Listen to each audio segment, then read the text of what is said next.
वृंदावन धाम, पावन श्री वृंदावन धाम। बोलिए वृंदावन बिहारी लाल की जय।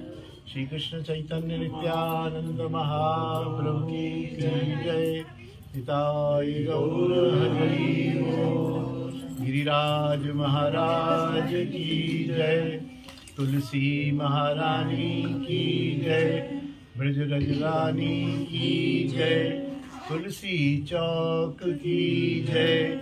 यमुना रस रानी की जय। श्रृंगार वट की जय। हमारे दादाजी, हमारे पिताजी एवं उनके गुरुदेव श्री प्रभुपाद देवकीनंदन गोस्वामी पाद की जय। समस्त वैष्णव वृंद की जय। अपने अपने गुरुदेव भगवान की जय। यहाँ विराजमान धीर समीर बिहारी भगवान की जय। शालिग्राम प्रभु की जय। श्री रूप गोस्वामी पाद की जय। उपदेशामृत की जय। दैनिक सत्संग की जय। जय जय श्री राधे श्याम। मानव जीवन के दुर्लभ तक अवसर सत्संग के लिए हम लोग यहाँ एकत्रित हुए हैं। यह जीवन भगवत भजन, भगवत प्रेम, भगवत प्राप्ति सत्संग के लिए ही मिला है। उसके साथ साथ जो भी मिला है वह भगवत भजन की पुष्टि के लिए ही मिला है। लेकिन हम लोग शायद भजन को भूलकर बाह्य भौतिक और सांसारिक विषयों में फंस गए हैं। माया क्या है? कहते हैं ना, हम माया में फंस गए। माया क्या है?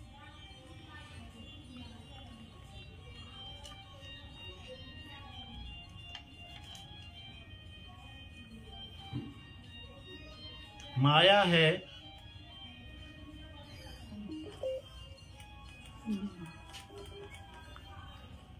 यह शरीर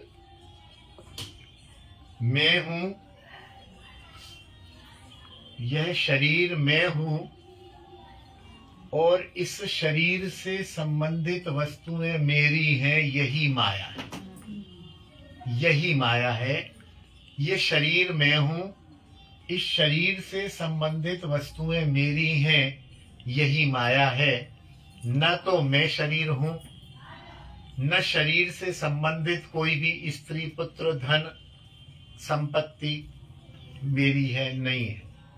तुम्हारी है तो क्यों तुम छोड़ जाते हो, या क्यों तुमको वो छोड़ जाते हैं? शरीर यदि तुम हो तो शरीर तो पड़ा रहता है। आदमी कहता ताई जी मर गई। ताई जी कहाँ मर गई जी? ताई जी तो ये है ना, यहाँ कहाँ मर गई? मरता कौन है? मतलब ताई जी कौन है? ताई जी उस आत्म तत्व है। शरीर का नाम हम ताई जी कह देते हैं, जबकि न तो मैं शरीर हूं, मैं शुद्ध बुद्ध अमल चेतन भगवान श्री कृष्ण का अंश हूं, आत्म स्वरूप में हूं। आत्मा का कोई कुछ होता है, न इनम छिंदती शस्त्राणी, न इनको शस्त्र छेदन कर सकता है, न ये मरता है, न जीता है, न पुनर्जन्म होता है। ये शरीर के कर्मों के कारण हमारा पुनर्जन्म होता है। और आत्मा एक ऐसा तत्व है कि उसको वहन करने के लिए एक शरीर चाहिए। तो वो हमारे उस शरीर में पूर्व संस्कारों में फिर से हमारे शरीर में आ जाता है। अथवा वो ऐसे ही जैसे हवा में दुर्गंध और सुगंध नहीं होती ना, लेकिन हवा यदि मल मूत्र के साथ होके निकले तो मल मूत्र की बदबू आने लगती है। और हवा यदि गुलाब के बगीचे से निकले तो खुशबू आती। ऐसे ही हवा में कुछ नहीं, आत्मा में कुछ नहीं। आत्मा निर्वेद है, निर्लेप है। वो हमारे शरीर द्वारा किए गए पाप और पुण्य कर्मों को साथ में लेके चलती है और दूसरे शरीर में हमारा जन्म हो जाता है, उस आत्मा का जन्म हो जाता है। तो इसलिए हम माया से बचे रहें उसके लिए बहुत आवश्यक है सत्संग। सत्संग में भी वैसे भी सत्संग, अन्यथा श्रवणम कीर्तनम विष्णु स्मरणम पाद सेवनम वंदनम दास्यम सख्यम आत्म निवेदनम। श्रवण जो है सबसे पहला अंग है, और सारा कुछ घूमते घामते हुए 3 अंग अंत में रह जाते हैं, श्रवण, कीर्तन और स्मरण। सुनो और फिर उसका गुणगान करो, ये हो गया कीर्तन। और फिर उसको याद करते रहो, चिंतन करते रहो, स्मरण करते रहो, ये हो गया श्रवण, कीर्तन, स्मरण अंतिम अवस्था में। अन्यथा तो श्रवण से तो शुरू करना ही पड़ेगा, और श्रवण करने से ही बहुत सारे रहस्य, बहुत सारी बातें, बहुत सारा तत्व, बहुत सारे ऐसी बातें जो हमें समझने में नहीं आई, पढ़ने में नहीं आई, श्रवण करने से स्पष्ट होती हैं। तो इसलिए हम उसी सत्संग के एक श्रवण का आस्वादन करने के लिए यहाँ हैं। अनेक दिनों से गुरु गोविंद कृपा से ये चल रहा है। 2-3 दिन से हमने श्रीपाद रूप गोस्वामी पाद का उपदेशामृत का आस्वादन कर रहे हैं। उपदेशामृत में श्री रूप गोस्वामी पाद ने हम साधकों को उपदेश दिया है कि हम अपने साधन पथ पर कैसे तीव्रता से बढ़ सकते हैं।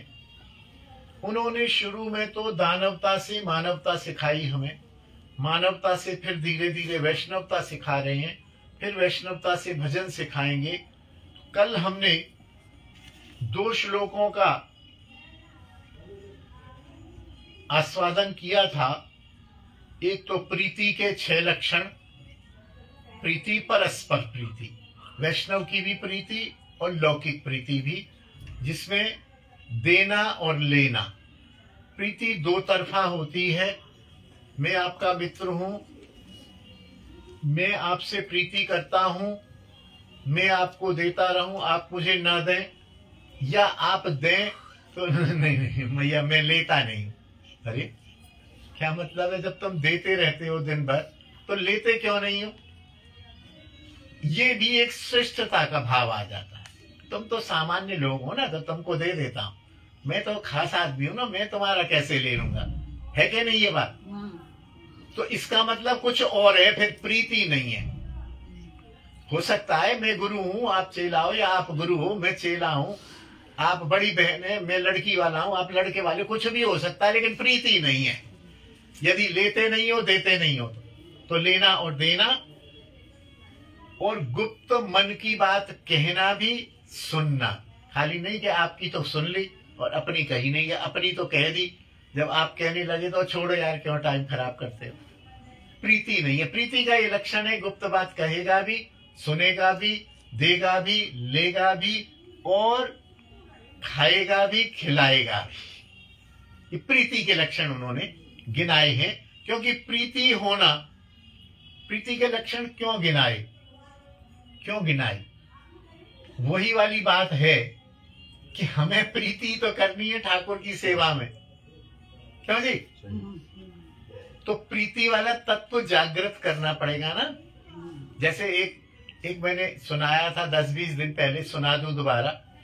2 नवयुवक लड़के आए एक बाबा के पास बाबा जी बनने के लिए। 2 लड़के आए, 24, 25, 28 साल के, तो अच्छे संत थे। तो सेवक से कहा, बोले कौन हो भाई? हम ऐसे ऐसे आए हैं बुंदेलखंड से और हमको बाबा बनना है, बाबा से दीक्षा लेनी।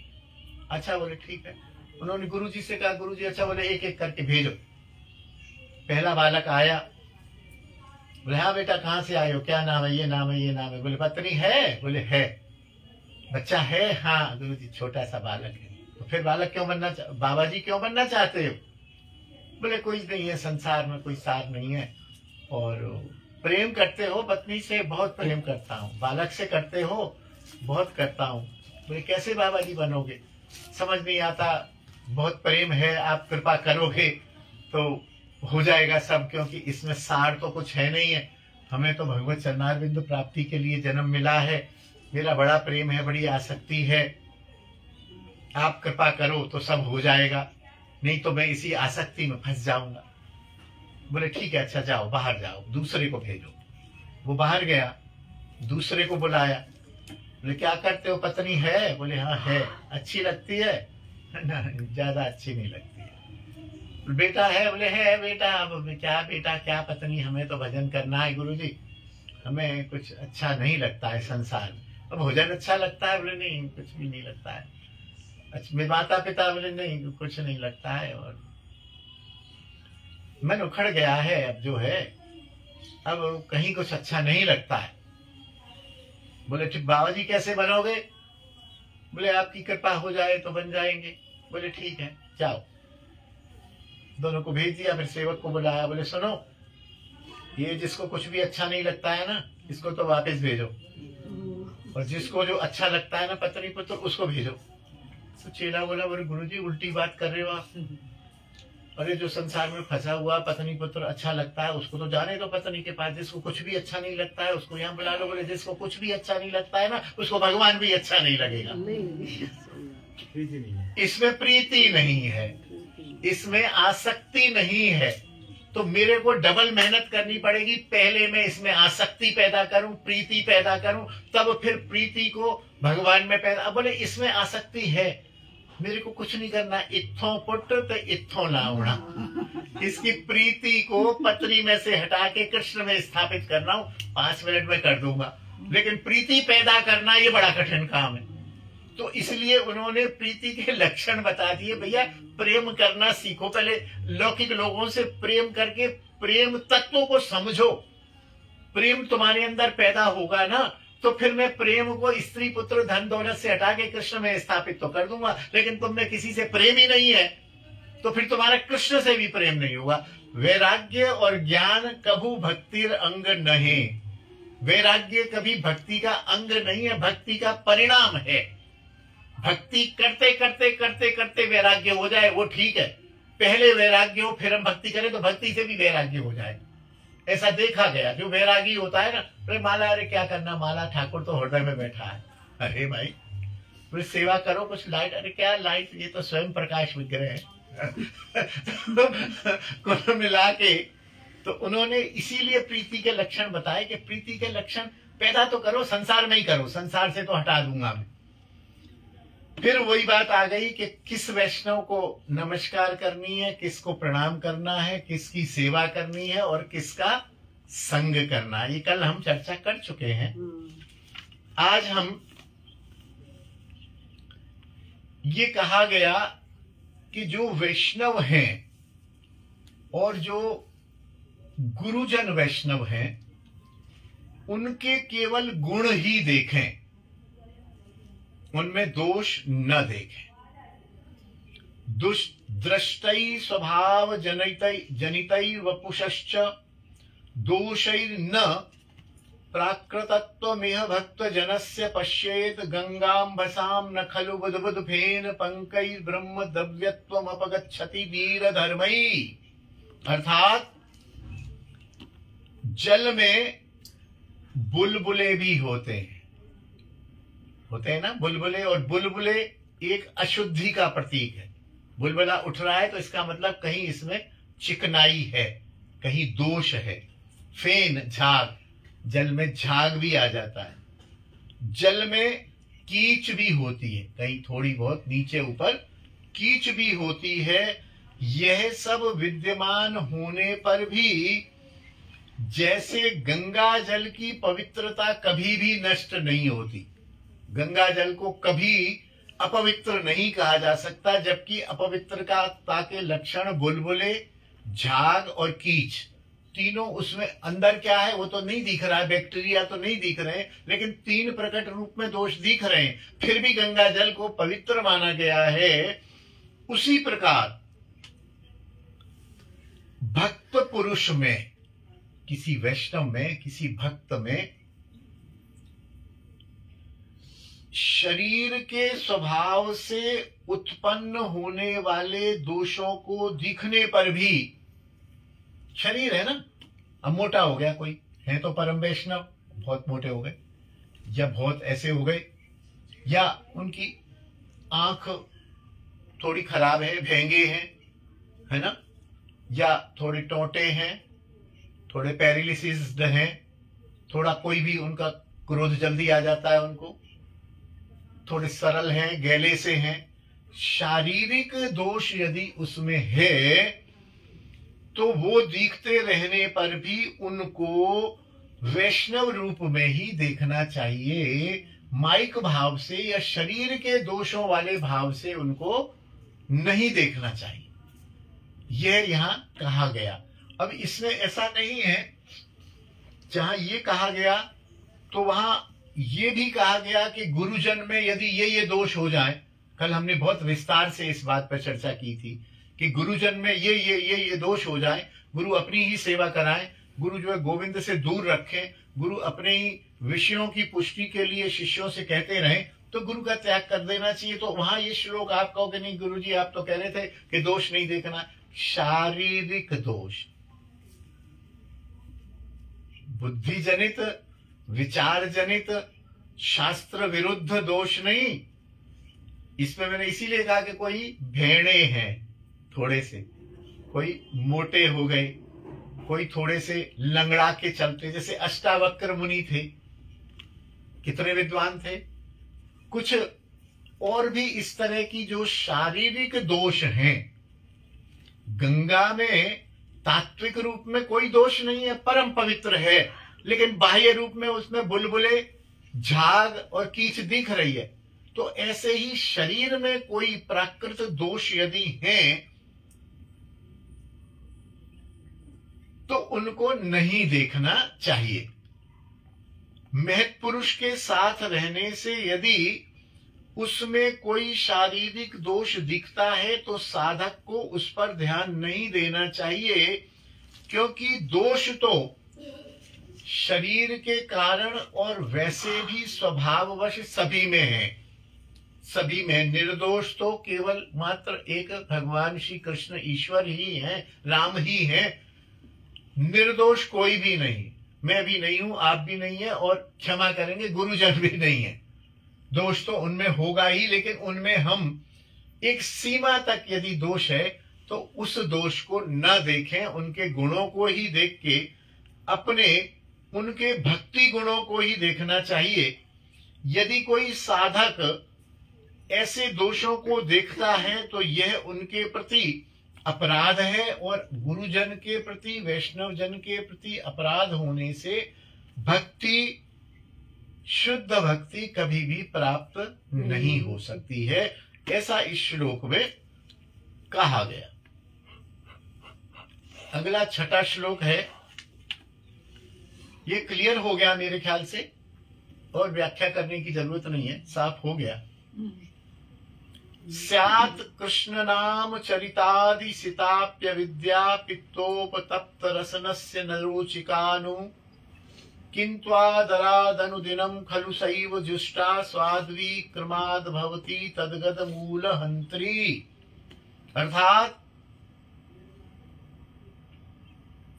एक पित्त रोग होता है, पित्त रोग हो जाता है, पित्त बढ़ जाता है। तो पित्त रोग हो जाने से क्या होता है कि यदि उस मरीज को मिश्री भी दी जाए तो वो कड़वी लगती है। पित्त रोग की ये पहचान है, आप सबको तो अनुभव होगा ही। मैं तो क्योंकि पिताजी हकीम रहे, डॉक्टर ना हो, तो मुझे पता है कि पित्त रोग में जैसे टाइफाइड टाइप भी हो जाता है कभी कभी, विशेषकर पित्त बहुत अधिक कुपित हो जाए तो मिश्री भी कड़वी लगती है, जबकि मिश्री वास्तव में मीठी होती है। दुनिया जानती है कि मिश्री मीठी होती है, हमें कड़वी लग रही है, तो मिश्री का दोष नहीं है, हमारे पित्त रोग का दोष है। ठीक है ना। तो जब अविद्या रूप पित्त रोग एक मानव को हो जाता है, अविद्या रूप रोग, न समझना, अविद्या कहते हैं माया रूप, माया में आकृष्ट हो जाने से जब माया के वशीभूत एक साधक हो जाता है तो उसको कृष्ण नाम लीला गुण आदि की जो मिश्री है वह अच्छी क्या लगती है? अच्छी नहीं लगती। मैं इसलिए पूछता हूँ कि मेरे को नींद ना आ जाए बीच में, आप लोग भी जागते रहो, मैं भी जागता रहूं। जय जय श्री राधे श्याम। जो मिश्री कहा गया वो कहा गया कृष्ण नाम लीला गुण रूप मिश्री। और अविद्या माया में हम ग्रसित हैं। अभी बताया मैं मेरा ही माया है और कुछ माया नहीं। माया का यदि एक लाइन में अर्थ समझ रहा हो, भैया ये माया क्या है? बोले ये शरीर में हूं और शरीर संबंधी सारी वस्तुएं मेरी है, यही माया है। इससे छूट गए तो माया से छूट गए। मैं शरीर नहीं हूं, मैं शुद्ध बुद्ध चेतन अमर आत्मा भगवान श्री कृष्ण का एक स्वतंत्र दास हूं। और ये जो वस्तुएं ये मेरी नहीं है, ये ठीक है शरीर की है या जो भी है, ना तो शरीर मेरा ना ये वस्तुएं मेरी है। मैं तो इस काम के लिए आया हूं, इस काम में जो सहायता दे रही है वो मेरी है। तू तेरा मैं मेरा की जगह तू और मैं तेरा। तू ही मेरा स्वामी है और मैं तेरा दास हूं। ये माया से माया मेताम तरंती ते मम माया दुरत्या। मेरी माया बहुत दुरत्या है, लेकिन जो मुझको भजते हैं वो मेरी माया से तर जाते हैं। गीता का श्लोक है, मुझे आधा आधा याद आ रहा है। याद है? नहीं याद? ठीक।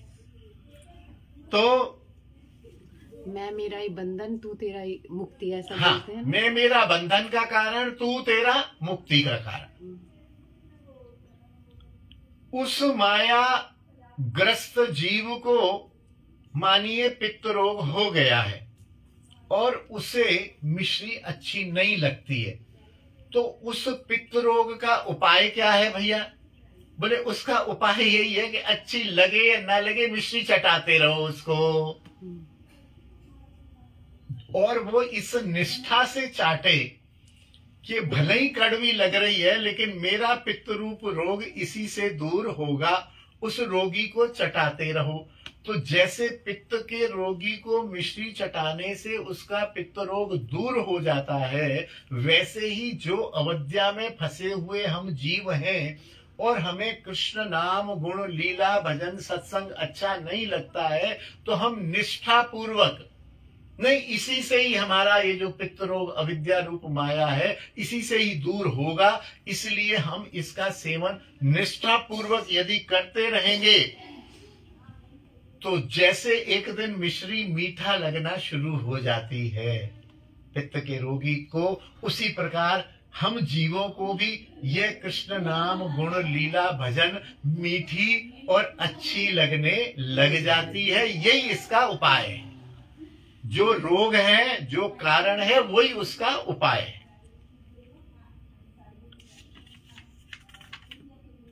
आगे इसकी व्याख्या करते हैं।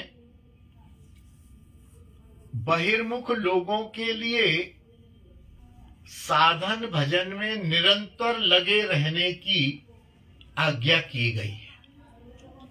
मन न लगने पर भी भजन का अभ्यास हमें करना ही चाहिए और करते करते क्रिया रूप में करते करते, पहले हम क्रिया रूप में करते हैं फिर वो हमें आदत बन जाती है।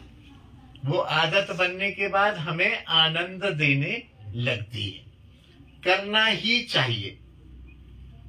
जैसे पित्त रोग के रोगी को मिश्री कड़वी लगती है लेकिन वैद्य उसे मिश्री ही चटाने की कहता है। चाटते चाटते चाटते चाटते रोगी का पित्त रोग नाश हो जाता है और मिश्री का मिठास आस्वादन करता है, होने लगता है। यहाँ तक कि पित्त नाश होने के बाद उसको ऐसा अभ्यास पड़ जाता है, वो फिर बिना पित्त के भी वो थोड़ी मिश्री देना, जरा थोड़ी मिश्री देना। वो महीने भर से मिश्री खा रहा है तो उसको उसमें आनंद, रस और आनंद आ जाता, तो वह मिश्री खाता रहता है।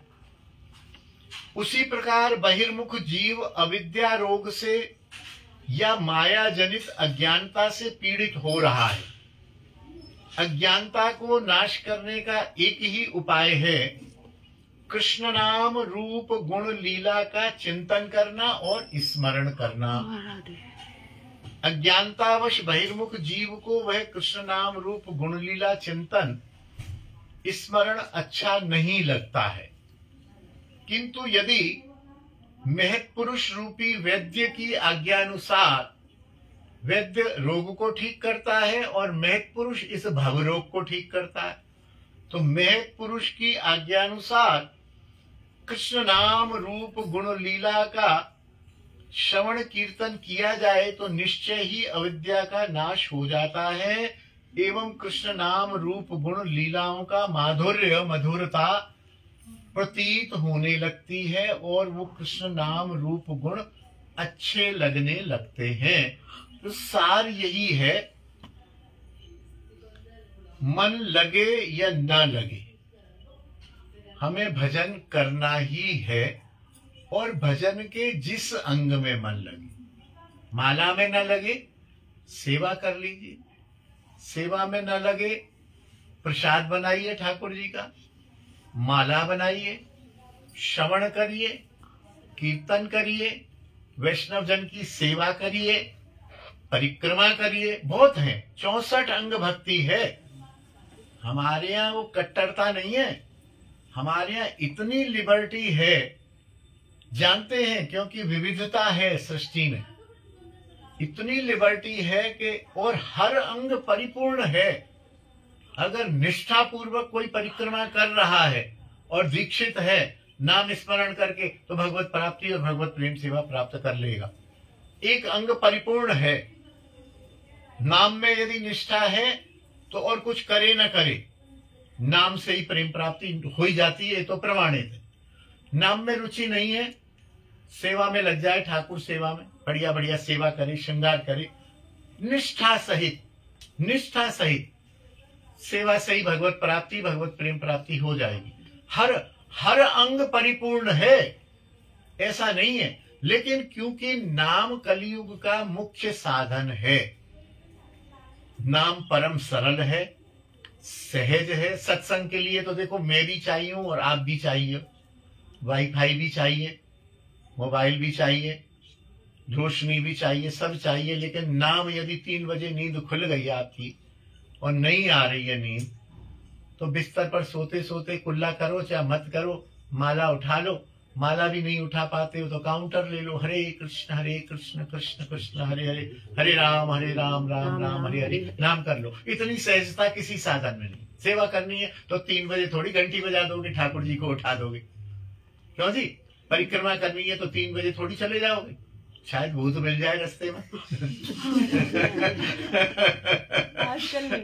आजकल नहीं मिलेगा।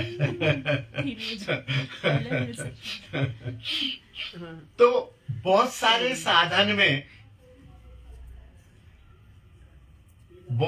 साधनों में परिस्थितियों का अंतर है, लेकिन नाम में सब समय अनुकूल है। ट्रेन में जा रहे हैं, करते रहो माला।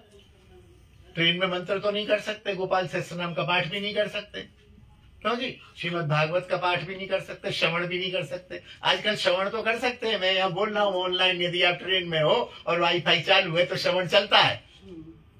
लेकिन फिर भी नाम बहुत सरल है, इसलिए कलयुग में नाम को कहा गया। लेकिन यदि नाम में रुचि नहीं लगती तो किसी भी अंग में आप लग जाएंगे तो भगवत प्रेम प्राप्ति हो जानी है।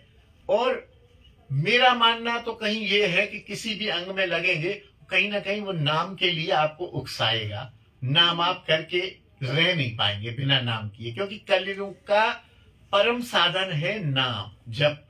और नाम जप जो है ये 64 भजनांगों का अंगी है।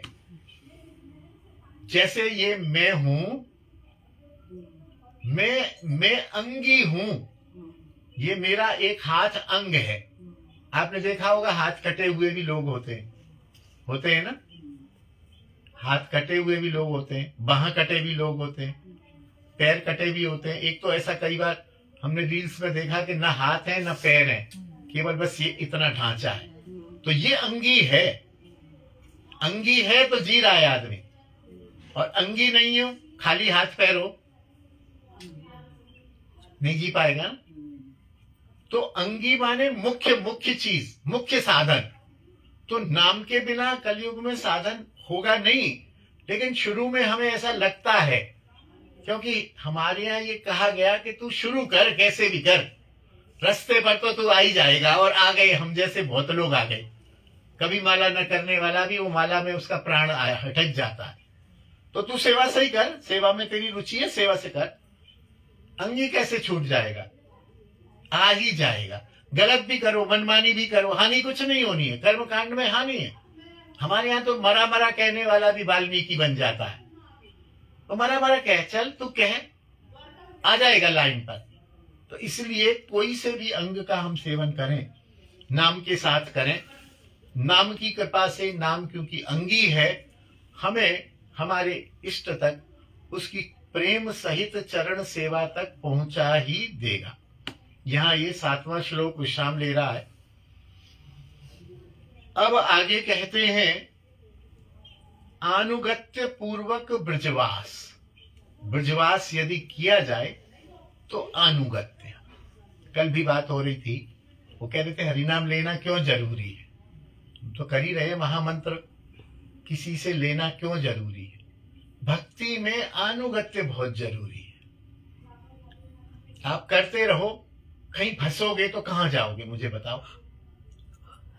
4 लोगों से पूछोगे तो 4 लोग 4 तरह की बात बताएंगे। मेरे से पूछोगे तो मैं कहूंगा 27 की है, क्या था शिवरात्रि। कैलेंडर में देखोगे तो 26 की है शिवरात्रि। कहाँ जाओगे? कहाँ जाओगे मुझे बताओ? भटक जाओगे। और यदि आप वो कैलेंडर वाले के अनुगत्य में हैं तो मेरे से पूछने की जरूरत ही नहीं है। मैं कहूंगी सही भैया 27 की है, हाँ प्रभु जी आपकी 27 की है, हमारी 26 की है, हम 26 को करेंगे।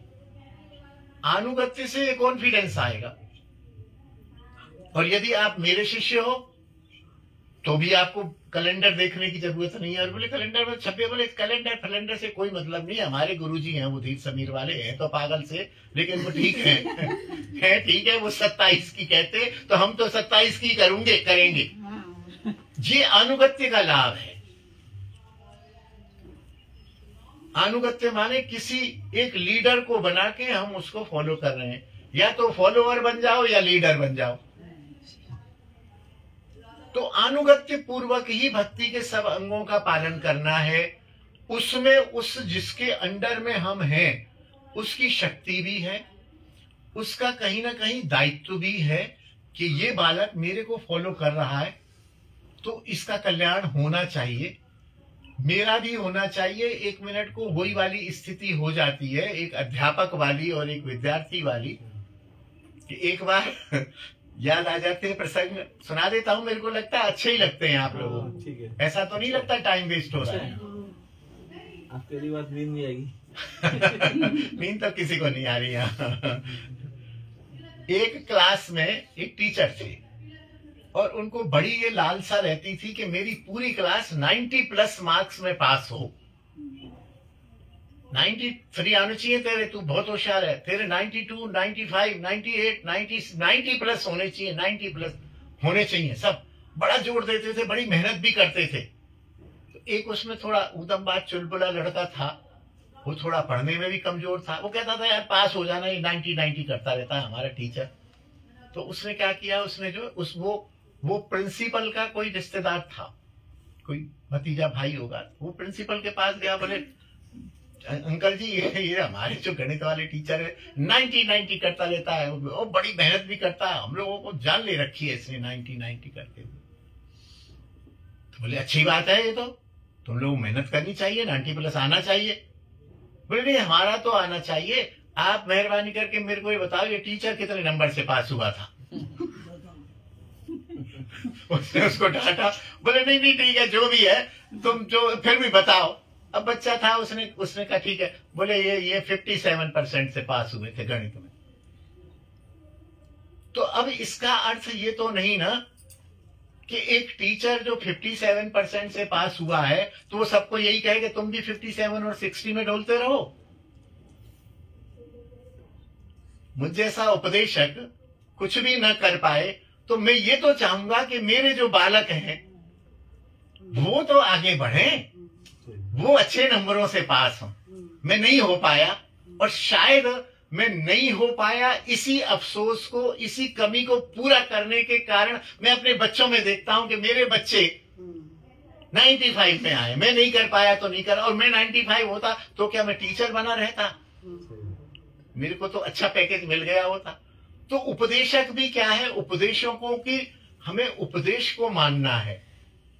जैसे एक पिता अपने बाप के बच्चों को देखता है, जैसे पिता बच्चों को देखता है, और एक पिता ही ऐसा है जो बच्चे की प्रगति पर प्रसन्न होता है, भाई भाई की प्रगति पर प्रसन्न नहीं होता है, जीजा साले की प्रगति पर नहीं होता है, साला जीजे की प्रगति पर नहीं होता है, लेकिन पिता पुत्र की प्रगति पर, दामाद की प्रगति पर प्रसन्न होता है कि बोले कोई बात नहीं, हम तो रेडी चलाते रह गए, आज हमारा बच्चा जो है टूर एंड ट्रेवल्स का काम करता है।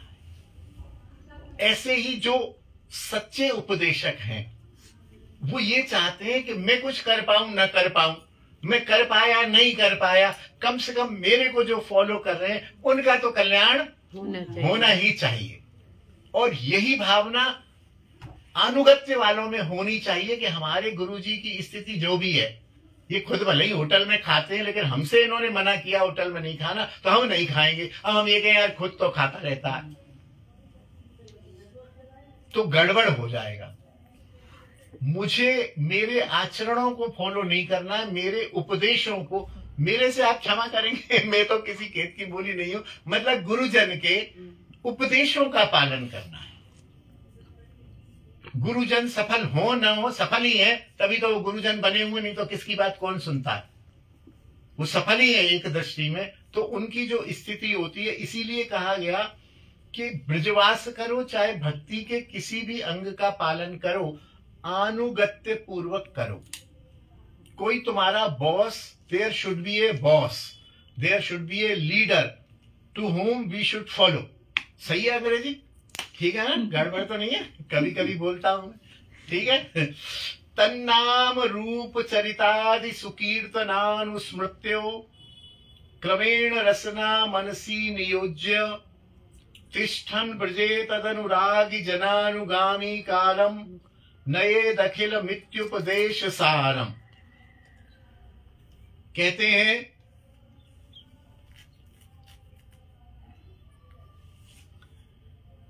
कृष्ण नाम रूप लीला और गुण।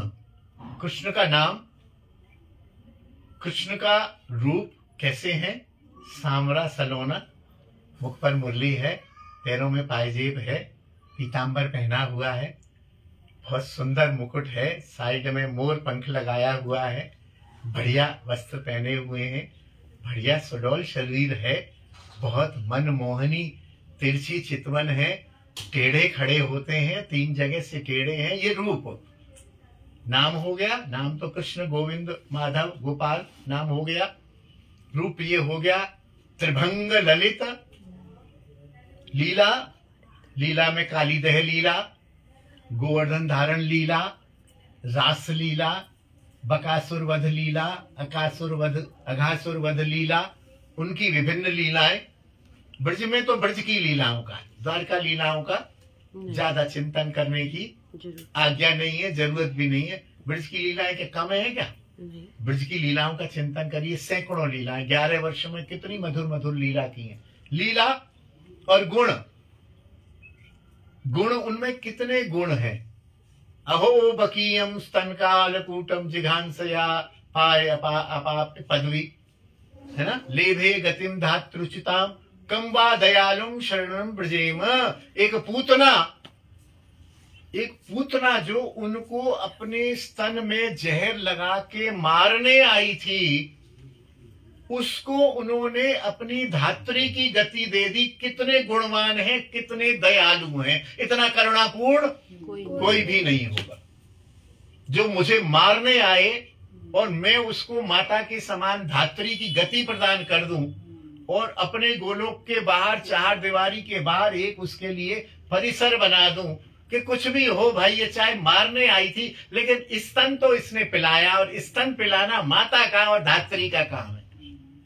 तो कुछ लोग कहते हैं माता की गति दी, माता की गति नहीं दी, क्योंकि माता कभी मारने नहीं आई थी। अगर मारने वाली को भी माता की गति दे दी तो यशोदा के साथ बड़ा अन्याय हो जाएगा।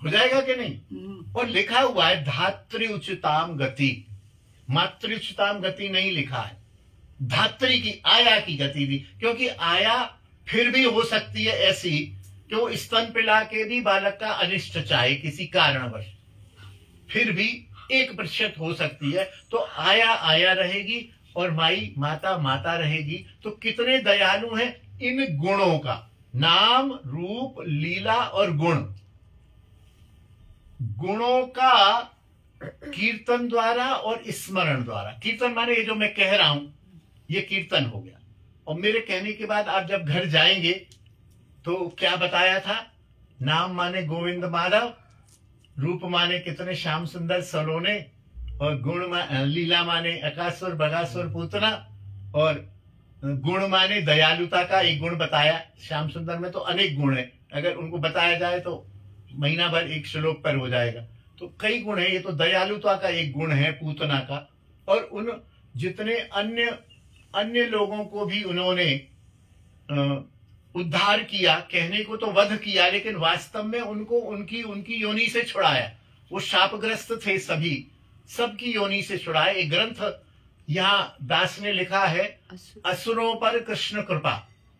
पूरी कृष्ण लीला में 35 असुरों पर कृष्ण ने कृपा की है, मारा है, मार के भी कृपा की है। ग्रंथ है, भागवत से ही लिया गया है। वो बहुत सुंदर उसका संकलन हमने किया है, दास ने किया है, राधा रानी ने, गुरुजन ने कराया है। तो यह जो है इनका हम कीर्तन कहें, लोगों से कहें, और इनका हम स्मरण करें और अपने मन को इन्हीं में लगाएं कैसे? अनुरागी भक्तों के अनुगत होकर। जो अनुरागी भक्त है, जो इन लीला कथा रूप गुण में लगे हुए हैं, उनको फॉलो करते हुए, और उनको फॉलो करें और फिर उनके अनुगत्य में ही ब्रजवास करें, क्योंकि ब्रजवास करना भी बहुत टेढ़ी खीर है। ब्रजवास करना सहज बात नहीं है। जब तक ब्रज के, ब्रज रस के, ब्रज उपासना के, ब्रज धाम के रसिक गुरुजन नहीं हो, तब तक ब्रजवास में भी बाधा आती है, और कहीं ना कहीं लाभ की जगह अपराध होता है। कहीं कहीं तो ऐसे भी आदेश हैं कि सहज में ब्रजवास नहीं करना चाहिए। गौड़ीय मठ की कुछ परंपराएं इसको कहती हैं कि नहीं ब्रजवास, ना ज्यादा दिन ब्रज में वास मत करो, जाओ दर्शन करो, चले आओ, ब्रजवास मत करो, क्योंकि ब्रजवास करोगे तो ब्रजवासियों के प्रति अपराध होगा। ये तो वैसी बात हो गई कि कार से एक्सीडेंट हो जाएगा, इसलिए न कार में बैठो न कार चलाओ। अरे ये तो कोई बात नहीं हुई कि एक्सीडेंट के भय से न हम कार खरीदें, न कार में बैठे, न कार चलाएं। अरे एक्सीडेंट तो कभी होगा कि नहीं होगा, उसके चक्कर में कार में ही नहीं बैठे तो ब्रजवास में अपराध होंगे। इसका मतलब ब्रजवास के जो 1500 लाभ है उनको भूल जाएं 2 अपराधों के पीछे। ये शास्त्र सम्मत नहीं है। चैतन्य चरितामृत में कहा गया है, कहाँ वास, वृंदावन वास, ऐसा मुझे स्मरण नहीं रहता है। वृंदावन वास, और आराध्यो भगवान ब्रजेश तनयस्तद्धाम वृंदावनम। उनका धाम कौन सा है? वृंदावन। तो वृंदावन वास करना है, भय से वृंदावन वास को नहीं छोड़ना अपराध के भय से, लेकिन अनुगत्य में करना है।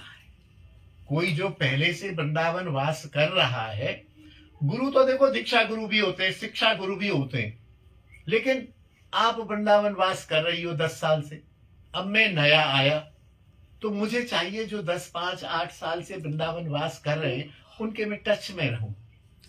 उनसे पूछो, मैया वृंदावन हम भी रह रहे हैं, कैसे रहना होता है, कैसे प्रसाद होता है, क्या अमनिया होता है, क्या वैष्णव होते हैं, क्या ब्राह्मण होता है, क्या तिलक होता है, क्या कंठी होती है, कैसे बोलना है, कैसे बैठना है, कैसे दर्शन करने हैं, क्या क्या करना है, उसका संग करे। जरूरी नहीं कि वो गुरु ही हो। अब गुरु तो बैठे नवद्वीप में, गुरु तो है नहीं वृंदावन में, तो वृंदावन वास के गुरु आप हो गए मेरे। गुरु का अर्थ लीडर, गाइड करने वाला ना। अनेक गुरु हो सकते हैं। किसी से मैंने टेलरिंग सीखी तो मेरा टेलर गुरु हो गया,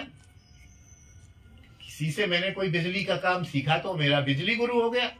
तो ऐसे ही वृंदावन धाम में आके हमने वृंदावन धाम वास की शैली और रीति नीति सीखी तो वृंदावन धाम वास का गुरु हो गया, पक्की सी बात है। तो हमें अनुगत्य जरूर करना है भक्ति के मार्ग में। और वैसे भी देखिए, ये तो भक्ति का मार्ग है, किसी भी मार्ग में हम अनुगत्य करते ही हैं, निश्चित रूप में करते हैं। कुछ भी कर लीजिए आप, एक प्लॉट भी खरीदते हैं तो 4 लोगों से पूछते हैं। एक घर में बहू रोटी भी बनाती है तो सास से नंद से पूछती है कि रोटी कैसे बनाते हैं। कुछ भी कहीं भी हम चले जाएं, हम अनुगत्य करते ही हैं, हमें पता नहीं चलता है कि हम अनुगत्य कर रहे हैं।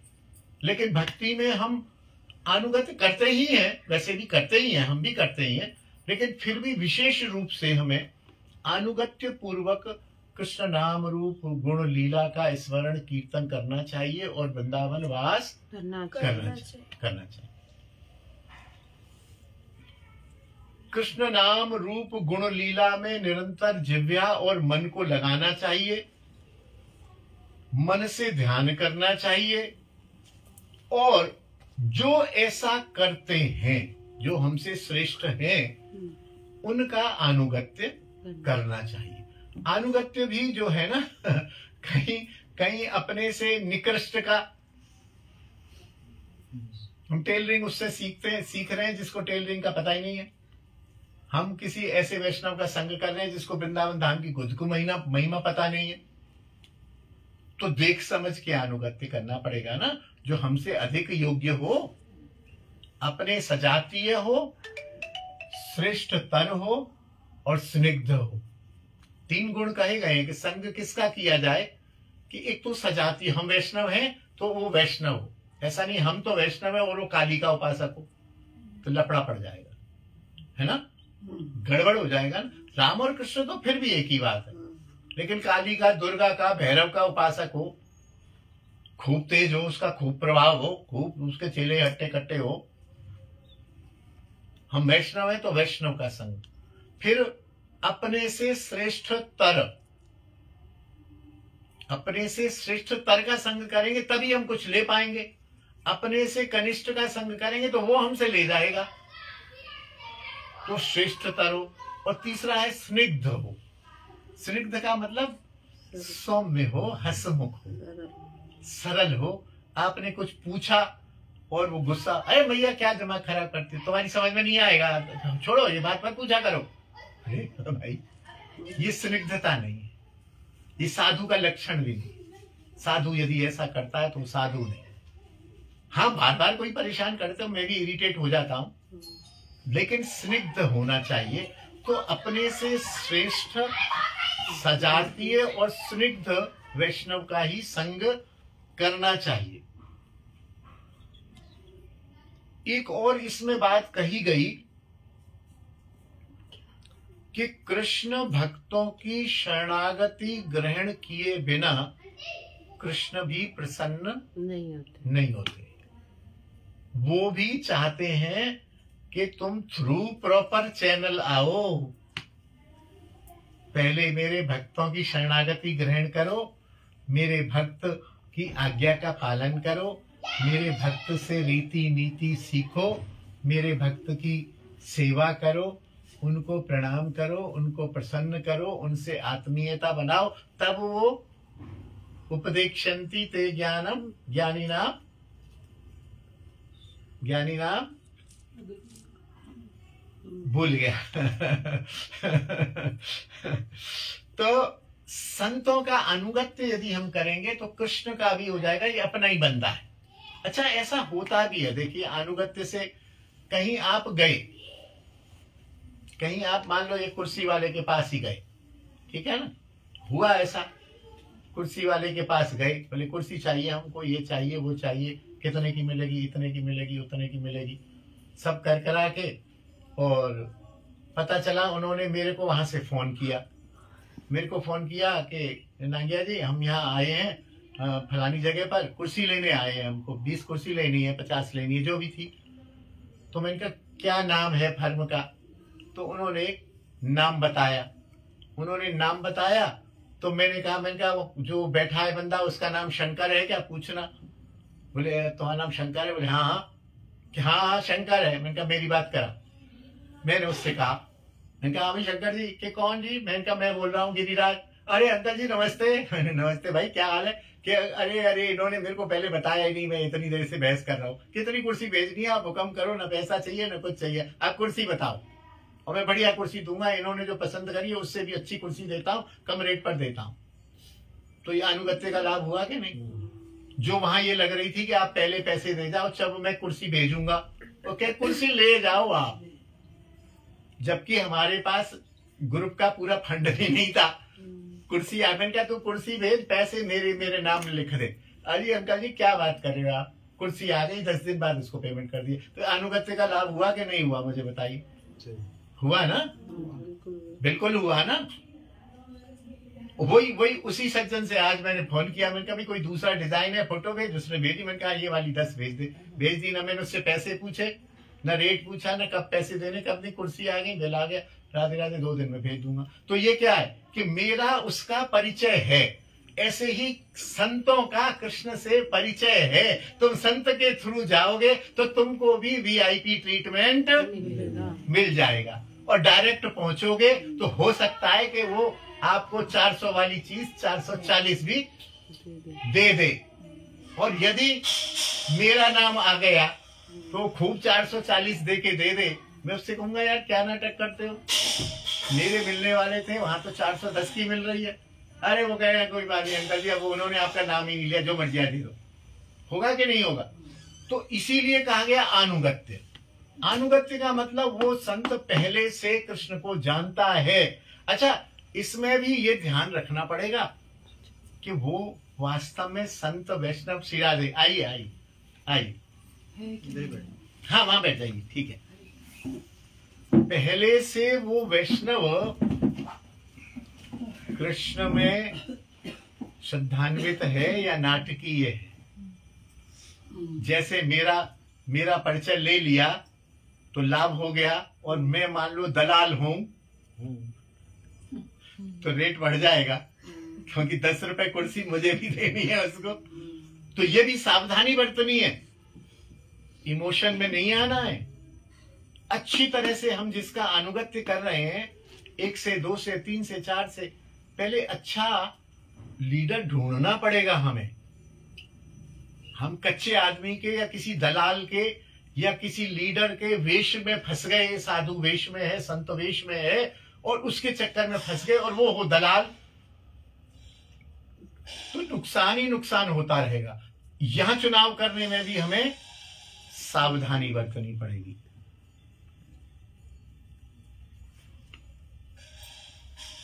जिनको पहले से भगवान के नाम का, स्वरूप का, तत्व का, महिमा का ज्ञान है, और जिनको इसके अनुष्ठान क्रिया आदि का भी ज्ञान है, उन्हीं का ही अनुगत्य हमें करना है। अन्यथा प्लस की जगह माइनस भी हो जाएगा। कृष्ण भक्त कहां निवास करते हैं, इसका उत्तर देते हुए श्री गोस्वामी पाद कहते हैं कि ब्रज में जाकर कृष्ण भक्त कहां करे वास, सदा करे वृंदावन वास। ऐसा कुछ चरितामृत में उसका हिंदी लिखा हुआ है। वास करना चाहिए, क्योंकि कृष्ण भक्त सदा अपने इष्ट देव की लीला भूमि पर ही निवास करते हैं। ब्रज में निवास करने पर कृष्ण भक्तों का संग सहज में साधक को प्राप्त होता है, क्योंकि ब्रज में रहेगा तो यहाँ 80% आपको तिलक वाले, माला वाले, राधा राधे बोलने वाले हैं, बेईमान भी हैं, यहाँ बदमाश भी हैं, क्रिमिनल भी हैं, लेकिन अधिकतर सज्जन पुरुष मिलेंगे। और फिर उसमें ठाकुर ने हमें बुद्धि दी है, विवेक दी है, उसका हम प्रयोग करें कि हम सही व्यक्ति के पास पहुंचे। और यहाँ सही व्यक्ति मिलने की संभावना बहुत अधिक ही है, बहुत कम संभावना है कि कोई ठग हमें यहाँ पर मिले। और उनके अनुगत्य पूर्वक श्री कृष्ण नाम रूप गुण लीलाओं का सम्यक तत्व ज्ञान प्राप्त हो सकता है। यहाँ 64 अंग भक्ति रखी है ना, हाँ जी। दिखाना जरा।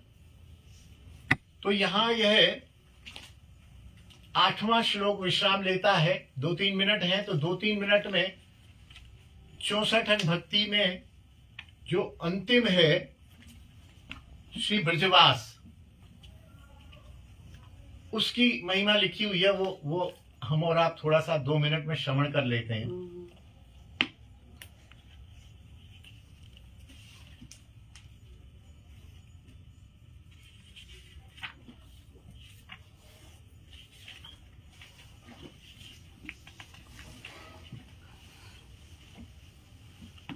64वां अंग है वृंदावन वास, सबसे अंतिम।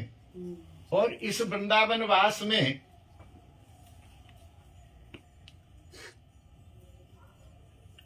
एक लाभ सहज में मिलता है, जो सहज में यहां प्राप्त हो जाती है।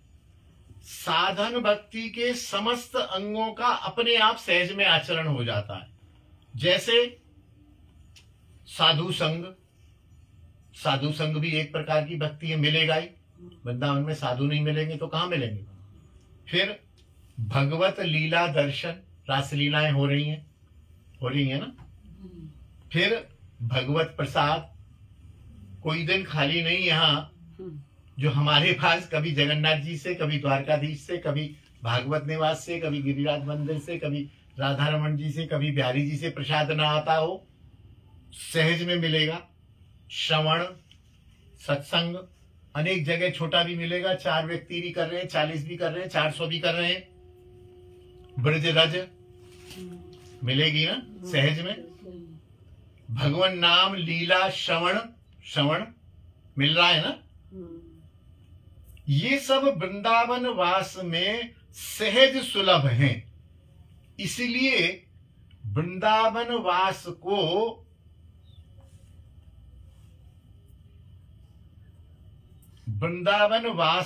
भक्ति के प्रधान अंगों में गणना की गई है। 63वां अंग है नाम संकीर्तन, मिलेगा ना। 62वां अंग है सजातीय स्निग्ध श्रेष्ठतर साधु का संग, मिलेगा ना। ब्रज में, दिल्ली में तो नहीं मिलेगा। 61वां अंग है रसिकों के साथ भागवत अर्थों का आस्वादन, मिलेगा ना। 60वां अंग है श्री विग्रह सेवा। मुझे बताओ, यहाँ 400 फ्लैट में से 400 ही मंदिर होंगे यहाँ, है क्या नहीं। दिल्ली के फ्लैटों में होंगे। तो ये जो अंतिम वाले 60, 61, 62, 63 चारों के चारों और 5वां वृंदावन वास कर लो, तो अंतिम के चारों अंग आपको वृंदावन वास में मिल जाते हैं। इसलिए वृंदावन वास बहुत वो है, श्रेष्ठ है। साधु वैष्णवों का संग, नाम संकीर्तन, श्रीमद् भागवत के अर्थों का श्रवण, ब्रजवास एवं श्री विग्रह की श्रद्धा पूर्वक सेवा। और वो ये भी लिखते हैं कि यदि 64 में से इन 5 अंगों का सेवन कर लिया जाए तो बाकी के अंग अपने आप हो जाते हैं, अथवा उनकी कोई विशेष आवश्यकता नहीं है। तो इसलिए वृंदावन वास यदि कर लिया तो हमारे 5 अंग तो हो ही रहे। और वही 5 अंग, देखो अंत में वही बात कही जाती है परिणाम वाली, ठीक है कि नहीं। सबसे अंत में सबसे फ्रूट, जैसे पहले अंकुर होता है, पौधा होता है, फिर वृक्ष होता है, फिर पुष्प होता है, फिर पत्ते होते हैं, फिर फल होता है। तो ये 5 जो है फल श्रुति है। इस 64 अंग भक्ति का फल क्या है, ये 5 चीजें। और ये 5 चीजें वृंदावन वास में मिल रही हैं। बोलिए वृंदावन धाम की जय, वृंदावन बिहारी लाल की जय, जय श्री राम निताय गौर हरि बोल। गिरिराज महाराज की जय, तुलसी महारानी की जय, ब्रजरज रानी की जय, यमुना रस रानी की जय, श्रृंगार वट की जय, हमारे गुरु स्थान की जय, यहाँ विराजमान शालिग्राम प्रभु की जय, राधा रमन लाल की जय, समीर बिहारी की जय, समस्त वैष्णव वृंद की जय, सबके गुरुजन वृंद की जय। जय जय श्री राधे श्याम। सप्त देवालय की जय। श्री गुरु जी महाराज जी की जय।